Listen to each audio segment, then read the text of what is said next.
This is Curtis coming back at you from Ace Per Head Studios. We're going to talk about that wild and wacky free agency period. This is one of the craziest, if not the craziest free agency period that I can remember. Things are out of control. The Chiefs cut their entire offensive line. If you have any injury history, it seems like, or if you're even close to being old, you're getting cut. Top players are hitting the market everywhere. Players are moving back and forth from teams. I can't even keep up with it. It's so crazy. But this is because the cap dropped as much as it did. It went from an expected over $210 million per team and a currently $198 per team to $182. That's almost a 10% drop in your cap. The whole world's suffering from COVID. You've got people not showing up to games. You've got a drop in your viewership. The cap is plummeting. It seems like we could be entering a whole new era of football. And this free agency period has to put the fear of God into a lot of these players because the future is very uncertain. A new bit of news came out today. I want to read it. That could possibly be a saving grace to this big financial problem that's going on. And it was that the NFL has made long-term agreements with media partners Amazon, CBS, ESPN, ABC, Fox, and NBC to distribute NFL games across television and digital platforms. And it will begin in 2023 and go to 2033. So it looks like they have a contractual base. I don't know what the actual contract says, but it seems like that maybe things could stabilize in 2023. But at this point, you're looking at 2021 is already down 10%. Could it even drop more in 2022? And are we going to see a huge rise in 2023? We don't know. But as it stands, this cap situation is changing everything. Teams that know how to spend wise, know how to draft, find back-end talents, it looks like they're going to have a very strong ability to put forth a good team. As it stands now, we have whole faces of teams changing. Now, one team that flipped from cap conscious to total splurging is the Patriots. They're going to be a team to watch to see if they see how it tests against this new cap. But most teams, they're getting cap conscious.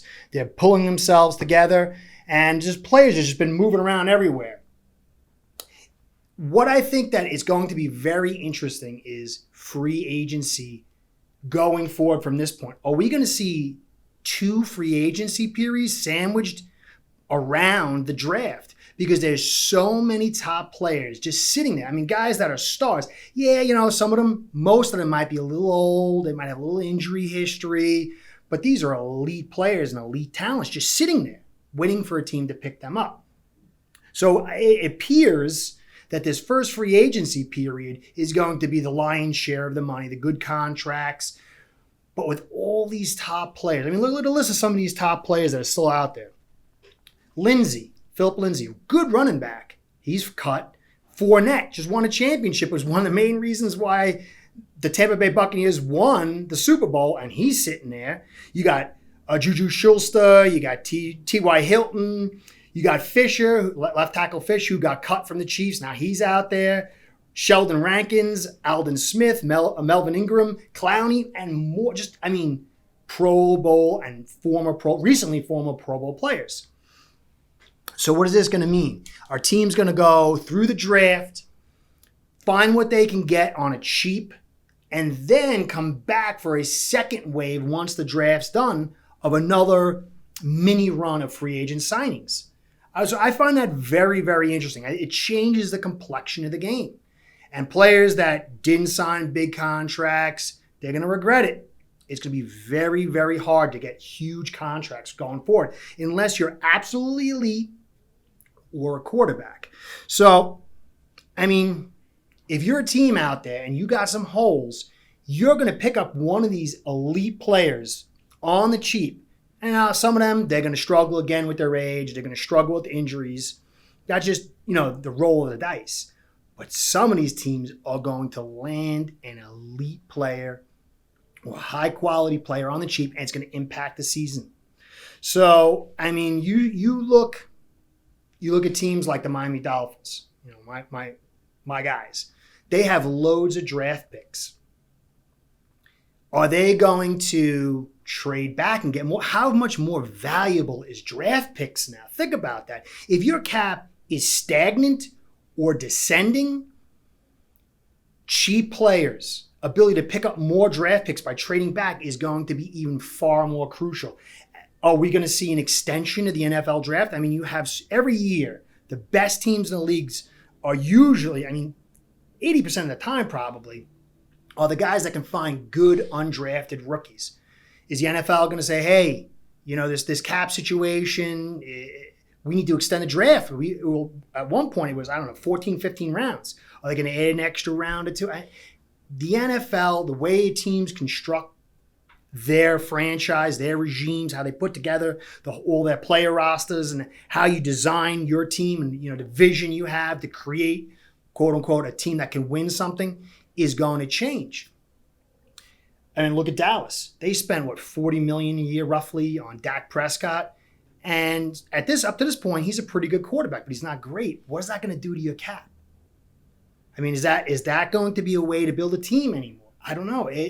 To me, it's very, very interesting. I actually prefer this possible cap-conscious era that's entering the NFL.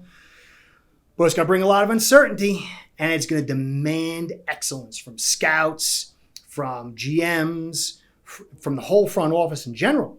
So, honestly, the future is uncertain. Who knows? Just like in 2004, the Ty Law rule, when all of a sudden Peyton Manning and I believe Tom Brady too went to the office and said, hey, man, this is too physical. This needs to be enforced differently. And all of a sudden it started a new era of passing. Passing stats exploded. All-time records were being broken. The league decided, this is where we want to go. They started enforcing new rules on the quarterback to protect them, make the passing game, de-emphasize the run game and physicality. All of a sudden the NFL is not the same league as it was, 15 years ago. Is this going to do the same thing? I don't know. But I'll tell you, 17 million drop is shocking. And I think that as you look around the world, everyone's pulling their belts to tighten up. And the NFL could be the next one. But the good news is this makes for a more interesting league. And honestly, in my opinion, it's going to demand teams not to have elite rosters as much as deep rosters. You're always going to need talent. You're going to need a few stars. But teams that are the deepest, the youngest, and have the best cap numbers are going to be the ones that are going to be more competitive. This allows many more teams into the game. So